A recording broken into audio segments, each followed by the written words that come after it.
एक समय की बात है। एक शहर में गोपाल नाम का एक गरीब मजदूर अपनी बेटी परी के साथ एक सड़क किनारे झोपड़ी में रहता था। उसकी झोपड़ी बहुत ही छोटी और टूटी हुई भी थी, जिसकी वजह से बरसात का पानी तो अंदर टपकता ही रहता था, लेकिन गर्मियों में भी धूप खुले आसमान के जैसी ही लगती थी। उस झोपड़ी की छत ना के बराबर थी, मगर गोपाल मेहनत मजदूरी करके अपनी बेटी को छोटे से स्कूल में पढ़ने के लिए भेजता था और खुद एक समय का भोजन नहीं खाता था, ताकि उसके पैसे बचें और उसकी बच्ची अच्छे से स्कूल में पढ़ लिख जाए। गोपाल की पत्नी परी को जन्म देने के बाद ही मर गई थी। इस वजह से परी के लिए उसकी माँ भी उसके पिता ही थे। गोपाल रोज सुबह परी को तैयार करता और उसे स्कूल में छोड़ने जाता। परी बेटा, चलो अब जल्दी से उठ जाओ, बहुत देर हो गई है। अगर तुम स्कूल में नहीं पहुंचोगी तो तुम्हारी मैडम बहुत गुस्सा करेगी और फिर वो तुम्हारे साथ साथ मुझे भी बहुत डांट लगाएगी। चलो अब जल्दी से उठ जाओ। पापा, अभी थोड़ा और सोने दीजिए ना, अभी तो बहुत समय है ना स्कूल जाने के लिए। आप मुझे बाद में उठा देना, अब जाओ, मुझे थोड़ा और सोने दो। अच्छा जी, और तैयार होने में तो समय लगता ही नहीं है ना, और नाश्ता भी नहीं करना होता है, इन सब में समय कहाँ लगता है। अब उठो जल्दी, वरना अभी ठंडा ठंडा पानी लाकर तुम्हारे ऊपर डालूंगा ना तो सारी नींद भाग जाएगी तुम्हारी। चलो उठो जल्दी से। पापा सोने दीजिए ना, मैं तैयार हो जाऊंगी जल्दी, पक्का। अच्छा, तो इसका मतलब तुम ऐसे नहीं मानोगी।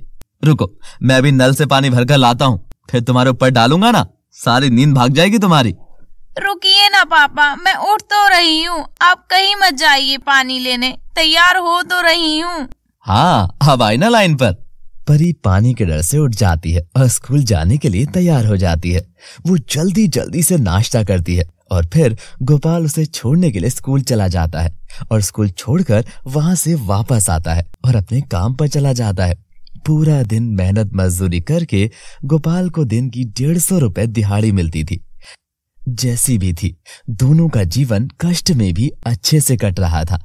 उन्हें कभी किसी चीज की तकलीफ नहीं हुई।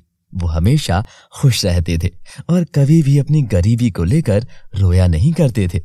एक दिन की बात है, परी अपने पापा से कहती है, पापा पता है, आज हमारे स्कूल में कोई बड़ी मैडम आई थी। उन्होंने हमसे कहा कि जो भी इस बार की परीक्षा में पहले नंबर से पास होगा उसको बहुत अच्छा इनाम मिलेगा और अवार्ड भी दिया जाएगा और मम्मी पापा को भी सम्मानित किया जाएगा। ये तो बहुत अच्छी बात है बेटा, मुझे तो पता है मेरी बेटी ही पहले नंबर से पास होगी और वो मेरा नाम जरूर रोशन करेगी, क्योंकि मेरी बेटी तो पढ़ने में शुरू से ही बहुत होशियार है। परी अपने पिता से अपनी तारीफ सुनकर अपने पिता के गले लग जाती है और दोनों बहुत ही खुश हो जाते हैं और परी अपने पिता से गले लगकर कहती है, हाँ पिताजी, आप देखना, मैं ही फर्स्ट आऊंगी। कुछ दिन बाद परी के पेपर शुरू हो जाते हैं और वो बहुत मेहनत और लगन से पढ़ाई करने लग जाती है, जिसका नतीजा ये होता है कि वो परीक्षा में पहले स्थान से पास होती है। जब उसके पिता को परी के साथ स्कूल में बुलाया जाता है तो गोपाल बहुत खुश हो जाता है और खुश होकर अपनी बेटी के साथ स्कूल जाने के लिए तैयार होता है। गोपाल के पास उसके फटे पुराने कपड़े के अलावा कुछ भी नहीं था। वो उन्हें ही पहनकर बहुत खुश था, क्योंकि उसकी बेटी उसका नाम रोशन कर रही है। दोनों स्कूल के लिए निकलते हैं। रास्ते में जाते समय गोपाल और परी बहुत खुश थे कि तभी एक तेज कार दोनों की तरफ आ रही होती है। गोपाल देखता है कि वो बहुत नजदीक आ चुकी है और अपनी बेटी को बचाने के चक्कर में वो कार से टकरा जाता है और उसकी मौके पर ही मौत हो जाती है। परी अपने पिता को खोने के गम में बहुत रोती है। पिताजी, ये आपने क्या किया? मुझे बचाने के चक्कर में आपने खुद की जान गंवा दी। पिताजी, मेरे पास आपके सिवा और था ही कौन? अब तो मैं अनाथ हो गई हूँ, अब मेरा ध्यान कौन रखेगा? मुझे सुबह सुबह कौन स्कूल छोड़ने जाएगा? अब परी अनाथ हो चुकी थी और पेट पालने के लिए बेचारी को पढ़ाई छोड़कर काम करना पड़ रहा था। वो सड़क के किनारे ही लोगों के जूते पॉलिश किया करती थी। उससे मिले पैसों से अब वो अपना पेट भरती थी। बेचारी की पढ़ाई तो छूट ही गई थी, लेकिन वही काम करते समय वो टाइम मिलने पर किताबों को पढ़ लेती थी। एक दिन जब वो जूते पॉलिश कर रही थी, तभी उसके सामने एक कार आकर रुकी और उसमें से एक आदमी निकला जिसका नाम रमन था। वो अपने जूते पर पॉलिश करवाने के लिए बाहर आया और वो परी से कहता है, बेटी मेरे जूते भी पॉलिश कर देना। जी सर, अभी करती हूँ। बच्ची, तुम तो अभी बहुत छोटी हो, तुम काम क्यों करती हो? तुम्हारे माँ बाप कहाँ हैं बेटा? नहीं सर, मेरे माँ बाप अब इस दुनिया में नहीं है। मेरी माँ मुझे जन्म देने के बाद मर गई और मेरे पिताजी यहीं पास की ही सड़क पर एक कार एक्सीडेंट में मर गए थे। किसी ने उन्हें अपनी कार से ठोक दिया था। बेटा, कुछ ही महीने पहले की बात है क्या? हाँ सर। रमन को याद आता है कि उस दिन वो नशे में गाड़ी चला रहा था, जिस वजह से उससे किसी का एक्सीडेंट हो गया था और वो मर गया था। रमन परी से कहता है, बेटी मुझे माफ कर देना, ये सब मेरी ही गलती थी। उस दिन मैं नशे में था, जिस वजह से तुम्हारे पिता की मृत्यु मेरी वजह से हुई थी। परी ये सुनकर बहुत रोने लगती है। रमन परी से कहता है, बेटी अब तुम्हारा कोई नहीं है और ये सब मेरी वजह से हुआ था। इसीलिए बेटी, आज से तुम मेरी सगी बेटी हो और आज से तुम ही मेरी बेटी हो।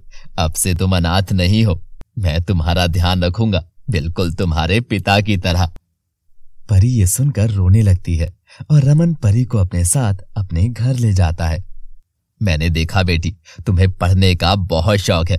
तुम्हारी किताबें भी वहीं पर रखी हुई थी। हाँ सर, मुझे पढ़ना बहुत पसंद है। मेरे पिताजी मुझे अफसर बनाना चाहते थे, मगर उनके जाने के बाद स्कूल की फीस देना मेरे लिए बहुत मुश्किल था। इसीलिए मैं खुद से ही पढ़ लेती थी। बेटी, अब से मैं तुम्हें एक बहुत बड़े स्कूल में पढ़ाऊंगा और मुझे विश्वास है कि तुम अपने पिता का नाम जरूर रोशन करोगी। मुझे पूरा यकीन है। रमन परी का एडमिशन अपनी बेटी हसीना के साथ करवा देता है और दोनों अब स्कूल जाना शुरू कर देती हैं। दोनों बहुत अच्छी दोस्त भी बन जाती हैं। दोनों मिलकर बहुत पढ़ाई करती हैं और स्कूल में बहुत अच्छे नंबर से पास होती हैं।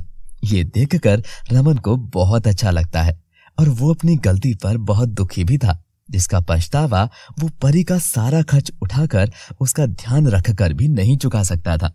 वो परी को अपनी सगी बेटी जैसा ही प्यार करता था और उसका बहुत ध्यान रखता था। आपने मुझे बिल्कुल मेरे पिताजी के जितना ही प्यार दिया है। मुझे कभी भी मेरे माँ बाप की कभी कमी महसूस नहीं होने दी है और आज आपकी वजह से ही मैं अपने पिताजी का नाम रोशन कर पाई हूँ। आज मैं एक अफसर बन गई हूँ और अपने पैरों पर खड़ी हूँ। परी अब एक अफसर बन गई थी और अपने पिता का सपना पूरा करके वो बहुत खुश थी।